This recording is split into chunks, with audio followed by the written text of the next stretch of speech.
राजू बहुत ही गरीब लड़का था।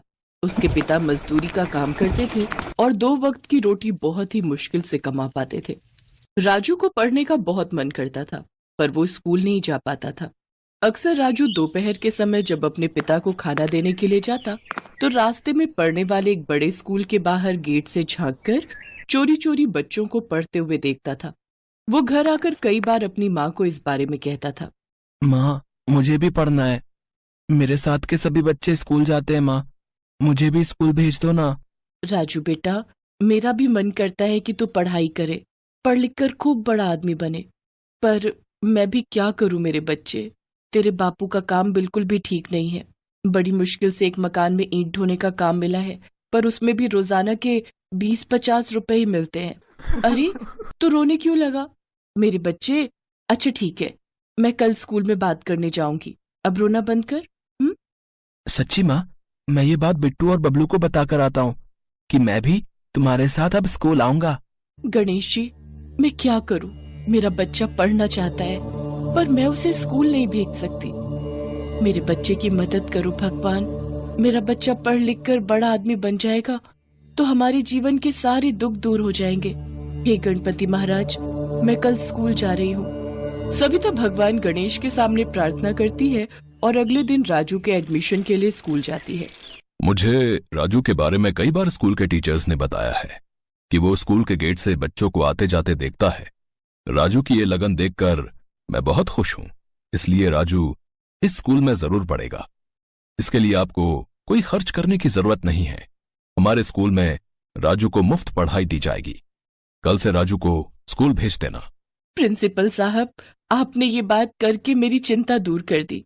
मेरा बच्चा बहुत खुश होगा। वो पढ़ेगा लिखेगा, खूब बड़ा आदमी बनेगा। आपका बहुत बहुत धन्यवाद। सविता खुशी खुशी घर आती है और राजू को ये बात बताती। सविता, ये सब तेरी भगवान गणेश की पूजा का ही फल है।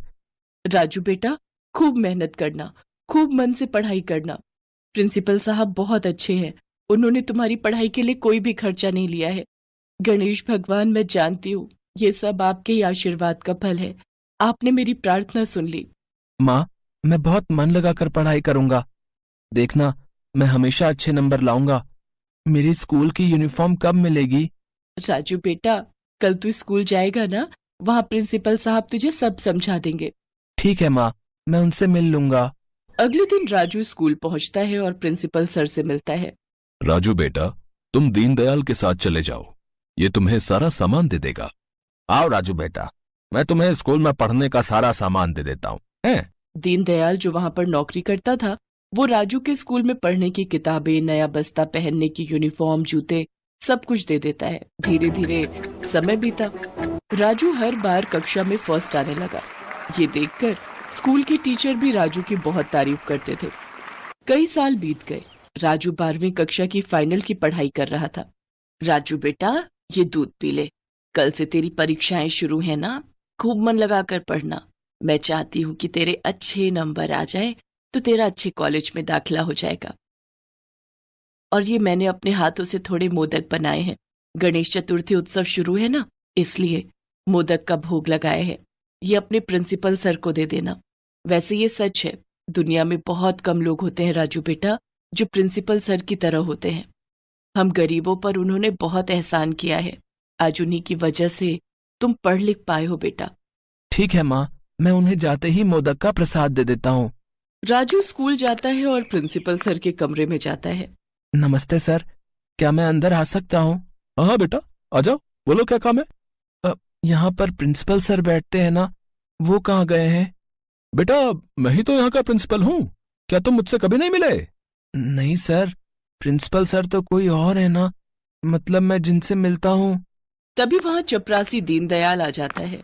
अरे राजू बेटा, तुम यहाँ? ये लीजिए सर, सारे रजिस्टर ले आया हूँ। दीनदयाल भैया, प्रिंसिपल सर अगर ये हैं तो वो उस दिन जिन्होंने आपको मुझे किताबें और यूनिफॉर्म के लिए भेजा था, वो कौन थे? वो तो तुम्हारे एडमिशन के लिए आए थे ना। सर को उन्होंने फीस दी थी तुम्हारी पढ़ाई के लिए। प्रिंसिपल सर ये है बेटा, तुम्हें गलतफहमी हुई है लगता है। बेटा, तुम जिनकी बात कर रहे हो उनका नाम मिस्टर गणेश है। वे बहुत ही अच्छे चरित्र के व्यक्ति हैं। वे समय से पहले ही तुम्हारी फीस और पढ़ाई का खर्चा हमें दे देते हैं, तभी तो तुम यहाँ पढ़ पाए हो। क्या तुम उन्हें नहीं जानते हो? नहीं नहीं, जानता हूँ। मैं मुझे पता है उनके बारे में। सर, थैंक यू सर, मैं चलता हूँ। राजू घर जाता है और सारी बात अपने माँ और बापू को बताता है। राजू बेटा, मुझे सब समझ आ गया है। वो प्रिंसिपल के रूप में स्वयं भगवान गणेश ने हमारी मदद की है। तुमने आज उन्हीं के कारण अपनी स्कूल की पढ़ाई पूरी की है। माँ, गणेश जी तो बहुत अच्छे हैं। आज उन्हीं के कारण मेरा पढ़ने का सपना पूरा हुआ।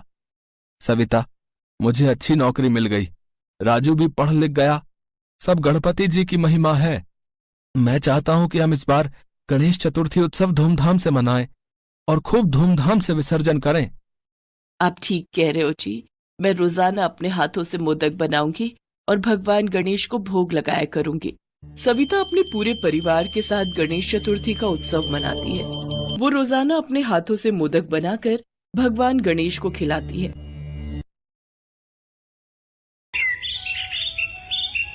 गणेश चतुर्थी उत्सव की तैयारियां धूमधाम से चल रही थी। हर साल की तरह बप्पा के जन्म दिवस को धूमधाम से मनाया जा रहा था।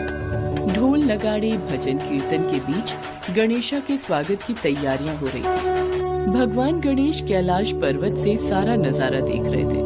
वे माँ पार्वती और भगवान शिव से बोले, माताश्री, पिताश्री, पृथ्वी लोक पर मेरे जन्म दिवस की तैयारियां कितनी धूमधाम से चल रही हैं। धरतीवासी मेरे जन्मदिन को बहुत ही धूमधाम से मनाते हैं। मेरा मन कह रहा है इस बार मैं आप सबके साथ पृथ्वी लोक पर जाऊं। ये तो बहुत अच्छा विचार है पुत्र गणेश। भगवान गणेश धरती लोक पर जाने के लिए बहुत ही सुंदर हीरे जवाहरात से सजी हुई पोशाक पहन लेते हैं। उसके बाद भगवान शिव, माँ पार्वती और कार्तिकेय तीनों गणेश जी के साथ उनका जन्मदिन मनाने पृथ्वी लोक पर पहुंचते हैं। धरती लोक का नजारा देखकर गणेश जी बहुत खुश थे। सब जगह गणपति बप्पा मोरया नाम से गणेश जी के नाम का भजन कीर्तन हो रहा था।